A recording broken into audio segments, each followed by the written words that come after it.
സ്വർഗീയ വിരുന്ന് ടെലിവിഷൻ മിനിസ്ട്രിയിൽ സാമ്പത്തിക പങ്കാളികളാകുക. Heavenly feast mission months. കൂടുതൽ വിവരങ്ങൾക്ക് വിളിക്കുക 9473566682.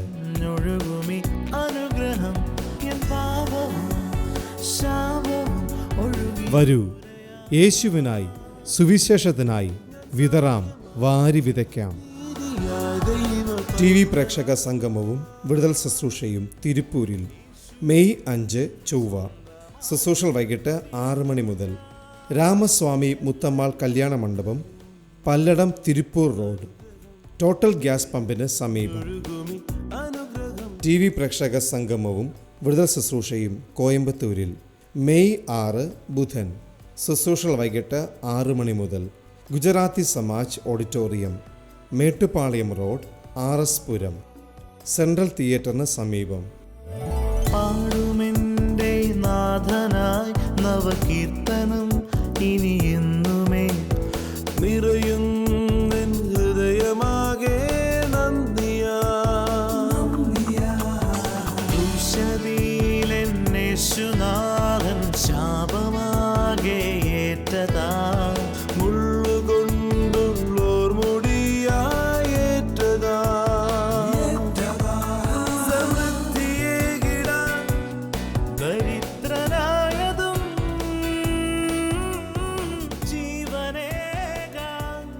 അനുഗ്രഹത്തിലേക്ക് സ്വാഗതം. കർത്താവായ യേശു ക്രിസ്തുവിൻ്റെ അടുക്കൽ ഒരിക്കൽ ഒരുവൻ വന്ന്, ഒരു കുഷ്ഠരോഗി വന്ന് മുട്ടുകുത്തിയിട്ട് പറഞ്ഞു, കർത്താവേ, അങ്ങേക്ക് ഹിതമുണ്ടെങ്കിൽ എന്നെ സൗഖ്യമാക്കാൻ കഴിയും. യേശു കർത്താവ് ആ വ്യക്തിയോട് ഇങ്ങനെയാണ് പറഞ്ഞത്, എനിക്ക് ഹിതമുണ്ട്, സൗഖ്യം പ്രാപിക്കുക. വാസ്തവത്തിൽ കർത്താവിൻ്റെ ആ വാക്ക് മാനവജാതിയുടെ ദൈവത്തോടുള്ള ദൈവഹിതം സംബന്ധിച്ചുള്ള എല്ലാ ചോദ്യങ്ങളുടെ മറുപടിയാണ്. കർത്താവിന് ഹിതമുണ്ട്. ഇന്നെന്നെ കേൾക്കുന്ന നിങ്ങളുടെ ജീവിതത്തിൽ ഒരു വലിയ പ്രതിസന്ധിയിലാകാം, രോഗത്തിലാകാം, ജോലി സ്ഥാനത്തോ പഠനത്തിൽ വിദ്യാർത്ഥികൾ നിങ്ങളുടെ വരാൻ പോകുന്ന പരീക്ഷയിലോ ഒരു പ്രതിസന്ധിയിലാകാം. എന്നെ ദൈവം സഹായിക്കുമോ, എന്നെ സഹായിക്കാൻ ദൈവത്തിന് ഇഷ്ടമുണ്ടോ എന്നൊക്കെ ചിലപ്പോൾ ചോദിക്കും. ഞാനും ചോദിച്ചിട്ടുണ്ട്. പക്ഷേ ഇതാണ് എൻ്റെ മറുപടി, എനിക്ക് ഹിതമുണ്ട്, നിൻ്റെ വിടുതൽ, നിൻ്റെ സൗഖ്യം. ഈ നമ്മുടെ TV പ്രോഗ്രാമിൻ്റെ ഏക ലക്ഷ്യം യേശു കർത്താവ് ജീവിക്കുന്നു എന്ന് പറയുവാനും തൻ്റെ അടുക്കൽ വരുന്ന ആരെയും കർത്താവ് തള്ളിക്കളകയില്ല എന്ന് പറയുവാനും. ഇന്നിത് കേൾക്കുന്ന നിങ്ങളുടെ ജീവിതത്തിലും ഒരു സിമ്പിളായിട്ടൊന്ന് വിശ്വസിച്ചേ, യേശു എൻ്റെ കൂടെ ഉണ്ട്, എന്നെ വിടുവിക്കും. എത്ര വലിയ പ്രതിസന്ധിയിലായിക്കോട്ടെ, യേശു കർത്താവിൻ്റെ കരം രുചിച്ചറിയാം. ദൈവം തൻ്റെ ആലോചന മാറാത്തതാണെന്ന് നമ്മളോട് പറയാം. Praise the Lord. തൻ്റെ വാഗ്ദത്തങ്ങൾ ഇവിടെ തന്നിരിക്കുക. എന്നിട്ട് നമുക്ക് മാറാത്ത ചില വാക്ക് തന്നിരിക്കുക. ഒന്ന്, ആ നിത്യദേശത്തെക്കുറിച്ച്. രണ്ട്, ഈ ലോകത്തിലെ നമ്മുടെ ആവശ്യങ്ങൾ. ഇവ മുഴുവൻ കർത്താവിൽ ആശ്രയിച്ച ഒരു വ്യക്തിക്ക് അവൻ വാക്ക് പറഞ്ഞെങ്കിൽ അത് നിർവഹിച്ചിരിക്കും. ഈ ലോകത്തിനപ്പുറം, എൻ്റെ മരണത്തിനപ്പുറം, സ്തോത്രം, എനിക്ക് വേണ്ടി മനോഹരമായ ഒരു ദേശം അവൻ ഒരുക്കി കാത്തിരിക്കുക. അത് മാറത്തില്ല. അതിൽ പ്രത്യാശ വെച്ച ദൈവ പൈതങ്ങളായ എനിക്കും നിനക്കും അത് നൽകിയേ കർത്താവ് അടങ്ങത്തുള്ളൂ. തൻ്റെ ആലോചന മാറാത്തത് മാത്രമല്ല, ഈ ഭൂമിയിൽ അത് കാത്ത് മുമ്പോട്ട് പോകുന്ന ഒരു ദൈവ പൈതൽ. കാഴ്ചയാലല്ല, വിശ്വാസത്താൽ എത്ര നടക്കുന്നൊരു ദൈവ പൈതൽ. കാഴ്ചപ്രകാരം നടക്കുന്ന പലരും ചെയ്യുന്നത് ചെയ്യാതെ, പറയുന്നത് പറയാതെ, അതിൽ പലതിലും പെടാതെ തങ്ങളുടെ ജീവിതത്തെ കാത്ത് വിശ്വാസത്താൽ സ്റ്റെപ്പ് വെക്കുന്ന ദൈവമക്കൾ. വിശ്വാസത്താൽ സ്റ്റെപ്പ് വെക്കുന്നതിന് എല്ലാം പറയാനൊക്കത്തില്ല, എല്ലായിടത്തും പോകാനൊക്കത്തില്ല, എല്ലാത്തിനും പ്രതികരിക്കാനൊക്കത്തില്ല, എല്ലാത്തിനും കയറി അതുവിധം ചെയ്യാനൊക്കത്തില്ല. അവൻ്റെ എല്ലാ സ്റ്റെപ്പുകളും വിശ്വാസത്താലാണ്. അവൻ്റെ നോട്ടത്തിനൊരു മാറ്റമുണ്ട്, അവൻ്റെ രീതികൾക്കൊരു മാറ്റമുണ്ട്, അവൻ്റെ വാക്കുകൾക്കൊരു മാറ്റമുണ്ട്. ഹല്ലേലൂയ. ആ ദൈവ പൈതൽ വിശ്വാസത്താൽ യാത്ര ചെയ്യുമ്പോൾ ഈ ലോകത്തിലെ അവൻ്റെ ആവശ്യങ്ങളും അതിനുള്ള വാഗ്ദത്തങ്ങളും മാറാത്തത്. ഇതാണ് എബ്രായ വിശ്വാസികളോട് കർത്താവ് പറയുക. പരിശുദ്ധാത്മാവ് ഈ വേദഭാഗത്തിലൂടെ പറയുക. അത് പറയുമ്പോൾ രണ്ട് കാര്യങ്ങൾ അവിടെ പറയണം. ഒന്ന്, ഈ ലോകത്തിൽ തന്ന ആ വാക്ക് അവൻ സത്യം ചെയ്തു, ആണയുമിട്ടു. പറഞ്ഞേ, അത് മാറത്തില്ല. എന്നിട്ട് അവിടെ പറയാ, തന്നേക്കാൾ വലിയവനെ കൊണ്ടാ സാധാരണ മനുഷ്യരെന്ത് ചെയ്യുന്നേ? സത്യം ചെയ്യുന്നല്ലേ. എൻ്റെ അച്ചായനാണ്, എൻ്റെ അമ്മയാണ്. പക്ഷെ ദൈവത്തിന് തന്നേക്കാൾ വലിയ ആരും ഇല്ലാത്തതുകൊണ്ട് തന്നെ കൊണ്ട് തന്നെ അവൻ സത്യം ചെയ്തു. മാറത്തില്ല. ഞാൻ പറഞ്ഞ മാറത്തില്ല. അത് പോരാഞ്ഞിട്ട് ഒരാണയിട്ട് ഉറപ്പ് വരുത്തി. അതാണ് ഈ വേദഭാഗം പറയുന്നത്. അങ്ങനെ ഈ പ്രത്യാശയ്ക്കായി, ശരണത്തിനായി ഓടി വന്ന നാം ഈ രണ്ട് കാര്യങ്ങൾ മാറിപ്പോകാത്ത, ദൈവത്തിന് ഇനി നുണ പറയാനോ പറഞ്ഞേച്ച് മാറ്റാനോ പറ്റാത്ത രണ്ട് കാര്യങ്ങളാൽ ഉറപ്പ് കിട്ടിയിരിക്കുക. വചനം സത്യം ചെയ്തു ആണയിട്ട് ഉറപ്പിച്ചിരിക്കുക എന്ന് അടുത്ത ആളോട് പറഞ്ഞു. ഇനി അവിടെ പറയുന്നത് എന്നാണെന്നറിയോ? പഴയ നിയമകാലത്ത് ആ പുരോഹിതൻ ലേവി ഗോത്രത്തിൽ നിന്ന് വന്നതാ. ആ ലേവി ഗോത്രത്തിലെ പുരോഹിതന്മാർ ഓരോരുത്തരും മരിക്കും, മാറും. മാത്രമല്ല, ആ പഴയ ഉടമ്പടി മാറിപ്പോയി, ന്യായപ്രമാണം മാറിപ്പോയി. ഇനി നീക്കം വരാത്തൊരു പുതിയ ഉടമ്പടിയും അതിൻ്റെ ഒരു പുതിയ മധ്യസ്ഥനും വന്നു. അതുകൊണ്ടാണ് പഴയ നിയമത്തിൽ തന്നെ പറഞ്ഞിട്ടുണ്ട്, മൽക്കീസദേക്കിന്റെ ക്രമപ്രകാരം ഒരു പുരോഹിതൻ വരും. Praise the Lord. മൽക്കീസദേക്ക് ഒരു രാജാവും പുരോഹിതനുമായിരുന്നു. ഒരു രാജകീയ പുരോഹിതൻ വരും. ജീവാരംഭമില്ലാത്ത, ജീവാവസാനമില്ലാത്ത, അമ്മയില്ലാത്ത, അപ്പനില്ലാത്ത, സ്തോത്രം, വംശാവലിയില്ലാത്ത, എന്നേക്കും ഇരിക്കുന്ന ഒരു പുരോഹിതൻ മൽക്കീസദേക്കിന്റെ ക്രമപ്രകാരം വരും. എന്നിട്ട് പറയാം, ആ പുരോഹിതൻ ലേവി ഗോത്രത്തിൽ നിന്നല്ല വന്നത്. ലേവി ഗോത്രത്തിലെ പുരോഹിതന്മാരുടെ ശുശ്രൂഷ മരണം കൊണ്ട് മുടക്കം വരുമായിരുന്നെങ്കിൽ, ഇവൻ എന്നേക്കും ജീവിക്കുന്നവനായി എഴുന്നേറ്റ് എവിടെ ഇരിക്കുന്നു? പിതാവിൻ്റെ വലത്തുഭാഗത്തിരിക്കുന്നു. എന്നിട്ട് പറയാ, നീ എൻ്റെ പുത്രൻ, ഇന്ന് ഞാൻ നിന്നെ ജനിപ്പിച്ചിരിക്കുന്നു എന്ന് ആണയിട്ട് ദൈവം അവനെ ഉറപ്പിച്ചത്. ഒന്ന് കൈയെടുത്ത് പറഞ്ഞ, ആണയിട്ട് ഉറപ്പിച്ച വചനം കയ്യിൽ. ആണയിട്ട് പുരോഹിതനാക്കിയ മാറാത്ത നമ്മുടെ സ്വന്തം പുരോഹിതൻ. പറ, നമ്മുടെ സ്വന്തം പുരോഹിതൻ, നമ്മുടെ ആള്, നമ്മുടെ ഏറ്റവും അടുത്ത ആള് പിതാവിന്റെ വലത്ത് ഭാഗത്ത് അടുത്തിരിക്കുന്ന പറഞ്ഞ, നിന്റെ ഏറ്റവും അടുത്ത ആളാണ്. ഏറ്റവും ഹയസ്റ്റ് അതോറിറ്റിയുടെ തൊട്ടടുത്തിരിക്കുന്ന, പറഞ്ഞ് തൊട്ടടുത്തിരിക്കുന്ന മാത്രമല്ല, ആ ഇരുത്തിയ ആൾ, ഈ ആൾ എന്തോ പറഞ്ഞാലും അത് ഉറപ്പിക്കാൻ ആണയിട്ട് ഉറപ്പിച്ചിരിക്കുക. അതാണ് എബ്രായർ 6:7. ആണയിട്ട് ഉറപ്പിച്ച വചനം കയ്യിൽ. കൈ കൊടുത്ത് പറഞ്ഞ, ആണയിട്ട് ഉറപ്പിച്ച വാഗ്ദത്തങ്ങൾ, മാറാത്ത വാഗ്ദത്തങ്ങൾ കയ്യിൽ. ആണയിട്ട് ഉറപ്പിച്ച മാറാത്ത പൗരോഹിത്യം പ്രാപിച്ച നമ്മുടെ സ്വന്തം പുരോഹിതൻ മനുഷ്യനായി വന്ന വേർപ്പും ദാഹവും നമ്മുടെ ക്ഷീണതയും ബലഹീനതയും എല്ലാം രുചിച്ചറിഞ്ഞിട്ട് എൻ്റെയും നിങ്ങളുടെയും പേര് പറഞ്ഞുകൊണ്ട് പിതാവിൻ്റെ വലത്ത് ഭാഗത്ത് ഉറപ്പിക്കാൻ, ആ വചനം ഉറപ്പിക്കാൻ ആണയിട്ട് ഉറപ്പിക്കപ്പെട്ട ഒരു പുരോഹിതൻ അവൻ്റെ വലത്ത് ഭാഗത്ത്. ആ പുരോഹിതന്റെ പേരൊന്ന് വിളിച്ചു പറഞ്ഞ്, യേശു. ഇവൻ ഒരു പ്രത്യേക ഗോത്രത്തിന്റെ പുരോഹിതനല്ല. ഇവൻ യഹൂദന്റെ മാത്രം പുരോഹിതനല്ല. ഇന്ത്യക്കാരന് വേണ്ടിയും അമേരിക്കക്കാരന് വേണ്ടിയും ആഫ്രിക്കക്കാരന് വേണ്ടിയും വലിയവന് വേണ്ടിയും ചെറിയവന് വേണ്ടിയും സ്ത്രീക്ക് വേണ്ടി പുരുഷന് വേണ്ടിയും പാപിക്ക് വേണ്ടിയും കള്ളന് വേണ്ടി കൊള്ളക്കാരന് വേണ്ടി ഹാബേലിന്റെ രക്തത്തെക്കാൾ ഗുണകരമായി സംസാരിക്കുന്ന പുണ്യാഹ രക്തവുമായി പിതാവിന്റെ വലത്ത് ഭാഗത്തിരിക്കുന്നതുകൊണ്ട് നാം നമ്മുടെ സ്വീകാരം മുറുകെ പിടിച്ചോ. ചുരുക്കി പറഞ്ഞ, ധൈര്യമായിട്ട് വിശ്വാസത്തിൽ മുന്നേറിക്കോളാൻ. ഒന്ന് കൈ കൊടുത്തവർ, ധൈര്യമായിട്ട്. അങ്ങനെയുള്ള ദൈവമക്കളാ പാടുന്നത്, മോക്ഷയാത്രയാണിത് ഞാൻ നടപ്പത്, കാഴ്ചയാലെ അല്ല വിശ്വാസത്താലെയാ. വിളിച്ചു പറ, കാഴ്ചയാലല്ല വിശ്വാസത്താലത്രേ ഞങ്ങൾ നടക്കുന്നത്. എന്നാൽ ഞങ്ങളുടെ ആത്മ കണ്ണുകൊണ്ട് ഞങ്ങൾ വചനത്തെ കാണുന്നു. പറ, വചനത്തെ കാണുന്നു. വചനം ഇപ്പൊ എവിടൊക്കെ ഉണ്ട്? എൻ്റെ കൈകളിൽ, പറഞ്ഞ്, എൻ്റെ അധരങ്ങളിൽ, എൻ്റെ ഹൃദയത്തിൽ. മാത്രമല്ല, വചനം അവന്റെ വലത്ത് ഭാഗത്ത്, പിതാവാം ദൈവത്തിന്റെ വലത്ത് ഭാഗത്തിരുന്ന് ആമേൻ പറയുന്നു. ഓ, കരമടിച്ചുകൊണ്ട്, ഉള്ളം തുറഞ്ഞുകൊണ്ട് ഒന്ന് വിളിച്ചു പറഞ്ഞ് ആമേൻ. തന്റെ വാക്കവൻ ഉറപ്പിച്ചിരിക്കുക, ഭൂമിയിലും ഉറപ്പിച്ചിരിക്കുന്നു. കൈകൊടുത്ത് പറഞ്ഞ അവന്റെ വചനം ഭൂമിയിലും ഉറപ്പിച്ചിരിക്കുന്നു, പിതാവിന്റെ വലത്ത് ഭാഗത്തും ആണയിട്ട് ഉറപ്പിച്ചിരിക്കുന്നു. അതുകൊണ്ട് ആരെങ്കിലും ഇനി വിശ്വാസത്തിൽ മുന്നേറ്റത് കാണുമ്പോൾ നീ എങ്ങോട്ടായി പോകുന്നത്?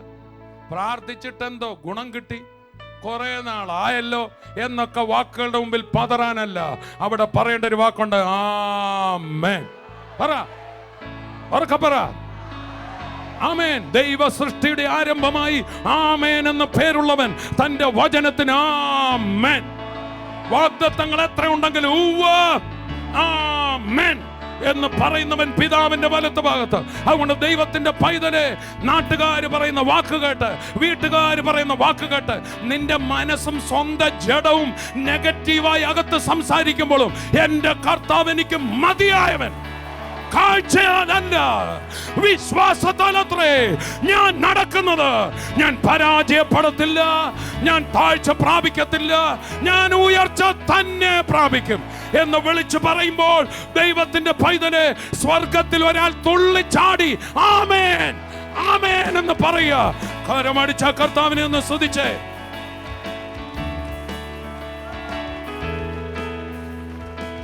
സ്തോത്രം.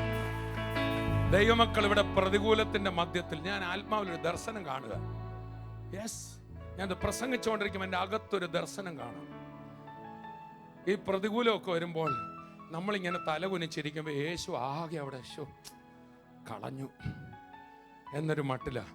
പക്ഷെ എല്ലാ പ്രതികൂലത്തിലും മുഴുവൻ വിഷയമായിരിക്കുമ്പോൾ ഒരു ദൈവത്തിന്റെ പൈതൽ, കർത്താവ് എനിക്ക് തുണ, ഞാൻ പേടിക്കത്തില്ല എന്നൊക്കെ പറയാം. എൻ്റെ അകത്ത് വരുന്ന കർത്താവ് ഉണ്ടല്ലോ, എഴുന്നേറ്റ് തുള്ളിച്ചാടി പ്രതികൂലത്തിന്റെ മധ്യത്തിൽ ഒരു ദൈവപൈതൽ വിശ്വാസത്തിന്റെ വാക്ക് പറയുമ്പോൾ ആമേൻ ആമേൻ എന്ന് പറഞ്ഞ് അവനോട് ഇവൻ തുള്ളിച്ചാടുകയാ. വിളിച്ചു പറഞ്ഞ് ആമേൻ.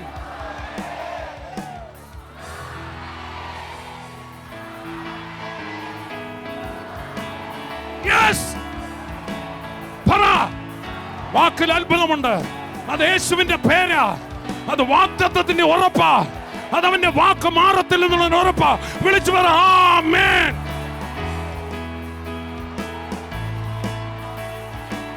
ആമേൻ പറഞ്ഞു. ആമേൻ. നീ കഴിഞ്ഞ കാലത്ത് പ്രാർത്ഥിച്ച മുഴുവൻ പ്രാർത്ഥനയ്ക്കും ഒരാമേൻ പറഞ്ഞ് നിന്റെ കുഞ്ഞിനെ നോക്കി, നിന്റെ സഭയെ നോക്കി, നിന്റെ ശരീരത്തെ നോക്കി ആമേൻ പറഞ്ഞ് നിന്റെ ഭൗതിക ആവശ്യങ്ങളെ നോക്കി സ്വർഗത്തിൽ നിനക്ക് ഒരുക്കിയിരിക്കുന്നതും വാട്ടം മാലിന്യം വരാത്തതും അവൻ നിനക്കായി മടങ്ങി വരുന്നതുമായ ആ നിത്യ അവകാശത്തെ നോക്കി വിളിച്ചു പറ ആമേൻ.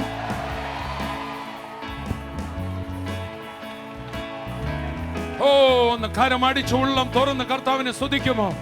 ആമേൻ പറഞ്ഞ് ആരാധിക്കുമോ? സ്തുതിച്ചേ. മാറാത്ത കർത്താവിനെ കരമടിച്ചൊന്ന് ആരാധിച്ച ദൈവത്തിന്റെ പൈതല്. നല്ല കർത്താവേ നന്ദി, മാറാത്തവനെ നന്ദി, മാറാത്തവനെ നന്ദി. സ്വർഗം സന്തോഷിക്കുന്നു.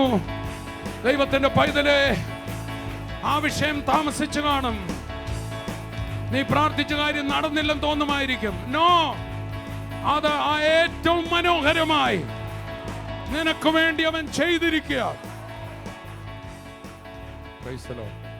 ദൈവത്തിന്റെ മക്കളെ, നമ്മുടെ ജീവിതത്തിലെ പല കാര്യങ്ങളും പ്രാർത്ഥിച്ചിട്ട് താമസിക്കുന്നെങ്കിൽ അത് കുറച്ചുകൂടെ ഗ്ലോറിയസ് ആക്കാൻ,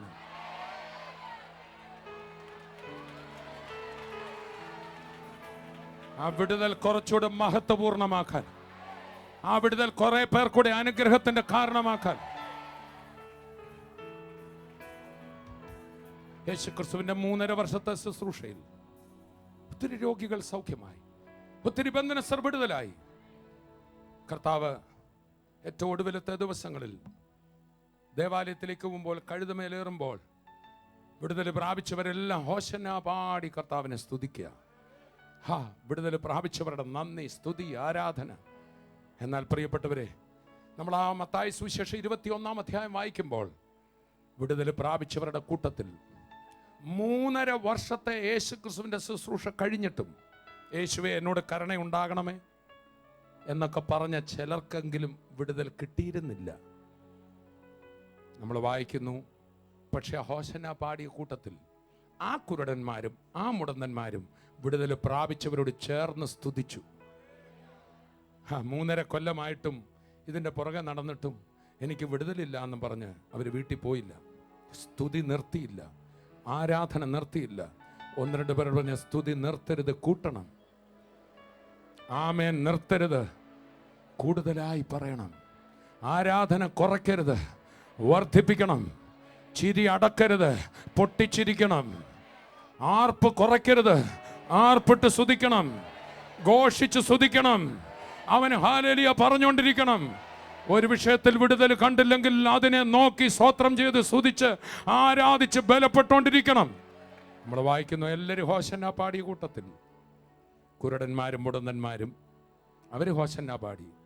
നമ്മളിങ്ങനെ വായിക്കുന്നു, ദേവാലയത്തിൽ വാങ്ങുന്നവരും വിൽക്കുന്നവരും പുറത്തുപോയി, എല്ലാവരും പുറത്തുപോയി. ദേവാലയത്തിൽ അവൻ്റെ അടുക്കൽ കുരുടരും മുടന്തരും വന്നു. അവിടെ വെച്ച് അവനവരെ സൗഖ്യമാക്കി. ഒന്ന് കൈകൊടുത്ത് പറഞ്ഞ് എല്ലാവരെയും വഴിവെക്കിൽ സൗഖ്യമാക്കിയപ്പോൾ നിന്റെ വിടുതൽ അല്പം ഗ്ലോറിയസ് ആയിട്ട് ചെയ്യാൻ, നിന്റെ വിടുതൽ അല്പം മഹത്വപൂർണ്ണമായിട്ട് ചെയ്യാൻ, നിന്റെ വിടുതൽ പരീശന്മാർക്ക് കാട്ടിക്കൊടുക്കാൻ, നിന്റെ വിടുതൽ പുരോഹിതന്മാർക്ക് കാട്ടിക്കൊടുക്കാൻ, നിന്റെ വിടുതൽ ഒരു വലിയ കൂട്ടത്തിന്റെ മധ്യത്തിൽ വിടുതലാക്കി കൊടുക്കാൻ അവൻ ആഗ്രഹിച്ചതാണ്. യേശുവിനെ കർത്താവായി സ്വീകരിച്ച ഒരൊറ്റ ആൾ പോലും ലജ്ജിച്ച് പോകയില്ല, ലജ്ജിച്ച് പോകയില്ല. ഒരു കാരണവശാലും പുറകോട്ട് പോകരുത്. അതാണ് ഈ വചനം. നമുക്കൊന്ന് വായിക്കാം.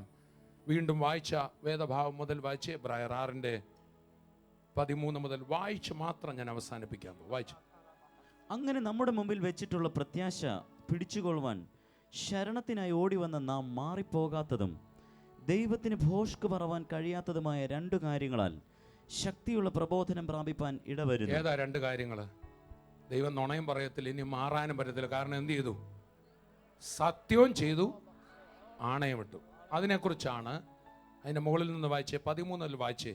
ദൈവം അബ്രഹാമിനോട് വാഗ്ദത്തം ചെയ്യുമ്പോൾ തന്നെക്കാൾ വലിയവനെ കൊണ്ട് സത്യം ചെയ്യുവാൻ ഇല്ലാഞ്ഞിട്ട്, നമ്മളൊക്കെ പറയുന്ന പോലെ അച്ഛനാണ് അമ്മയാണ് എന്നൊന്നും പറയാനില്ലാഞ്ഞിട്ട് തന്നെ കൊണ്ട് തന്നെ സത്യം ചെയ്തു. തന്നെ കൊണ്ട് തന്നെ സത്യം ചെയ്തു.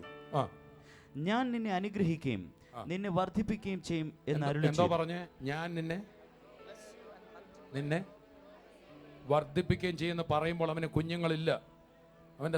അവന്റെ ഭാര്യ സാറയുടെ ഗർഭപാത്രം നിർജ്ജീവമായിരിക്കുക. തൻ്റെ ശരീരത്തിന്റെ സാധ്യതകൾ മുഴുവൻ പോയി.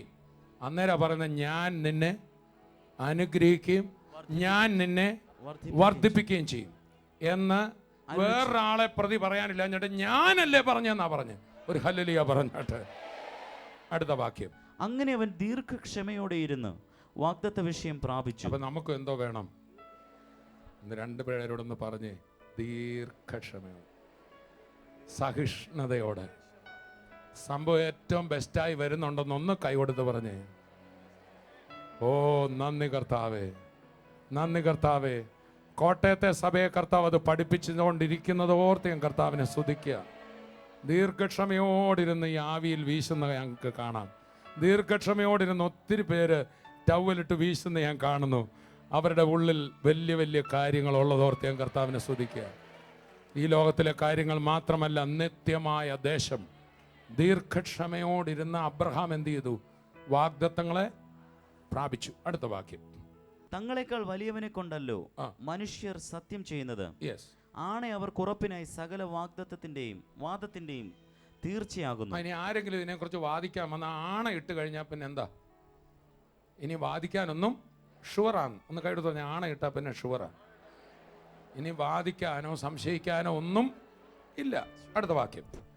അതുകൊണ്ട് ദൈവം വാഗ്ദത്തത്തിന്റെ അവകാശികൾക്ക്, വാഗ്ദത്തത്തിന്റെ അവകാശികൾ വല്ലതും ഇവിടെ ഉണ്ടോ? ഒന്ന് കൈവീശി കാണിച്ചു. അതുകൊണ്ട് ദൈവം താൻ വാഗ്ദത്തത്തിന്റെ അവകാശികൾക്ക് തന്റെ ആലോചന മാറിപ്പോകത്തില്ല എന്ന് അധികം സ്പഷ്ടമായി കാണിപ്പാൻ കൈകൊടുത്ത് പറഞ്ഞു. ഇനി അല്പവേല് സംശയം കിടപ്പുണ്ട്, അതുകൂടെ പോകാൻ. ആണയാലും അവർക്ക് ഉറപ്പ് കൊടുത്തു. അങ്ങനെ നമ്മുടെ മുമ്പിൽ വെച്ചിട്ടുള്ള ഇനി അത് നമ്മളുമായിട്ട് റിലേറ്റ് ചെയ്യുക. അബ്രഹാമിൻ്റെ കാര്യം വന്നിട്ട് സഭയോട്, വിശ്വാസികളോട്, ക്രിസ്തുവിൽ വിശ്വസിച്ചവരുമായി അത് റിലേറ്റ് ചെയ്യുക. അങ്ങനെ നമ്മുടെ മുമ്പിൽ വെച്ചിട്ടുള്ള പ്രത്യാശ മുമ്പിൽ ചിലത് വെച്ചിട്ടുണ്ടെന്ന് പറഞ്ഞു, പുറകോട്ട് ഓടരുതെന്ന് പറഞ്ഞു, മുമ്പിലാ വെച്ചിരിക്കുന്നതെന്ന് പറഞ്ഞു, സൈഡിലല്ല വെച്ചിരിക്കുന്നതെന്ന് പറഞ്ഞു, പുറകിലല്ല വെച്ചിരിക്കുന്ന. പിന്നെ ഓടിയാട്ടെ, നമുക്ക് ഫിനിഷിംഗ് പോയിന്റിൽ കാണാം. കൈകൊടുത്ത് പറഞ്ഞേ, ഫിനിഷിംഗ് പോയിന്റിൽ കാണാം.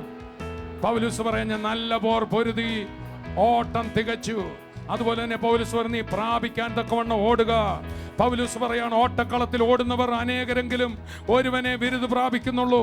പൗലോസ് തിമോഥെയോസിനോട് പറയാം, അംഗം പൊരുതുന്നവൻ സകലത്തിലും വർജ്ജനമാതിരിക്കുന്നു.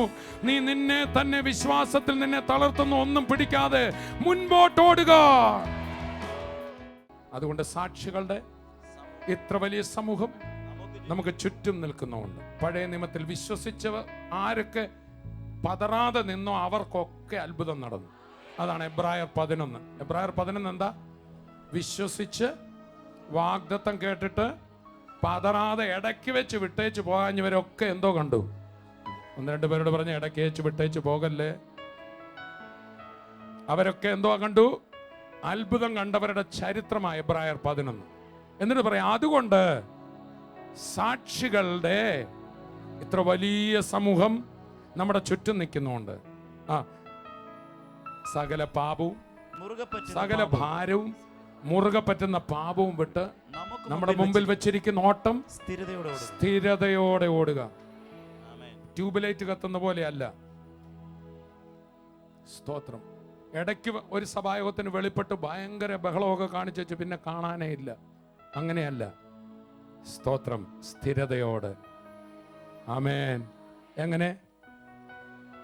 ചിലര് ഉഷ്ണകാലത്തില്ല സഭായോഗത്തിന്, ശീതകാലത്തേ ഉള്ളൂ. ചിലർ ഉഷ്ണകാലത്തേ ഉള്ളൂ.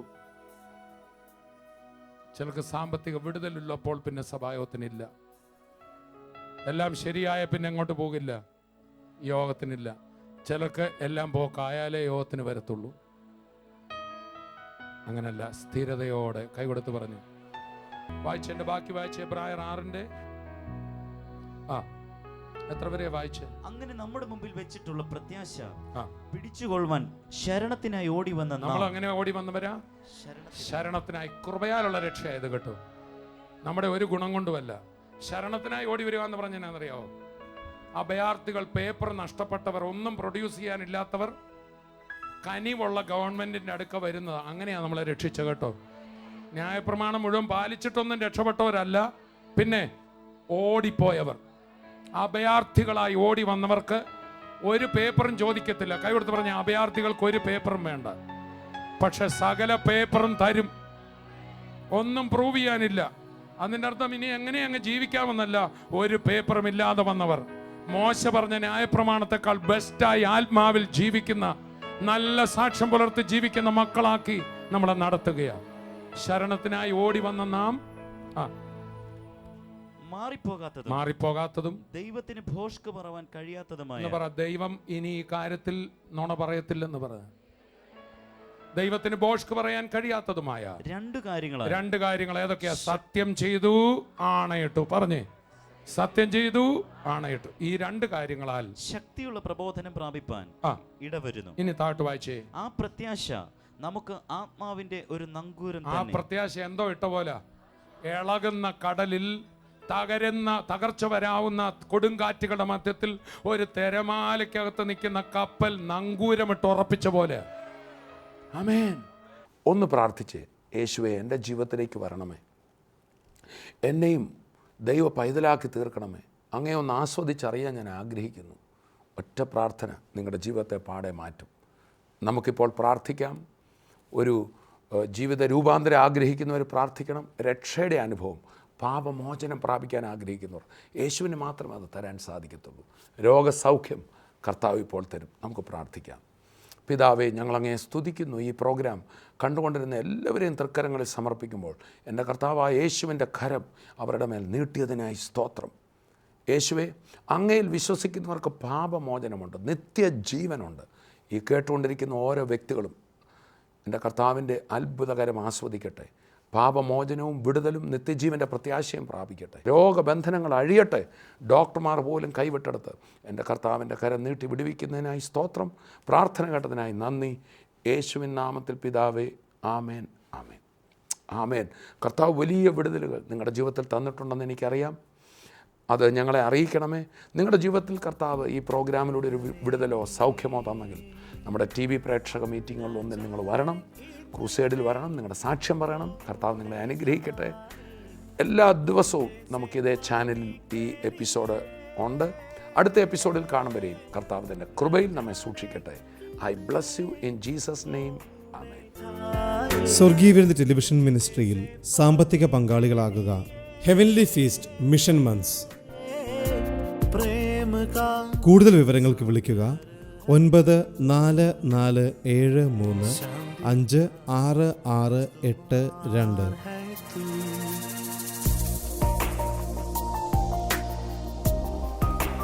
വരൂ, യേശുവിനായി സുവിശേഷത്തിനായി വിതറാം, വാരി വിതയ്ക്കാം. TV പ്രേക്ഷക സംഗമവും വിടുതൽ ശുശ്രൂഷയും തിരുപ്പൂരിൽ മെയ് 5 ചൊവ്വ. ശുശ്രൂഷകൾ വൈകിട്ട് 6 മണി മുതൽ. Ramaswamy Muthammal Kalyana Mandapam, Palladam, Tiruppur road, total gas പമ്പിന് സമീപം. क्रूस से देखो आते TV പ്രേക്ഷക സംഗമവും വിടുതൽ ശുശ്രൂഷയും കോയമ്പത്തൂരിൽ മെയ് 6 ബുധൻ. ശുശ്രൂഷകൾ വൈകിട്ട് 6 മണി മുതൽ. Gujarati Samaj auditorium, Mettupalayam road, RS പുരം, സെൻട്രൽ തിയേറ്ററിന് സമീപം. बहते हुए खून की धार, ओ मसीह तूने हमको सिखाए प्रेम की परिभाषा को। ओ मसीह तूने हमको सिखाए प्रेम की परिभाषा को।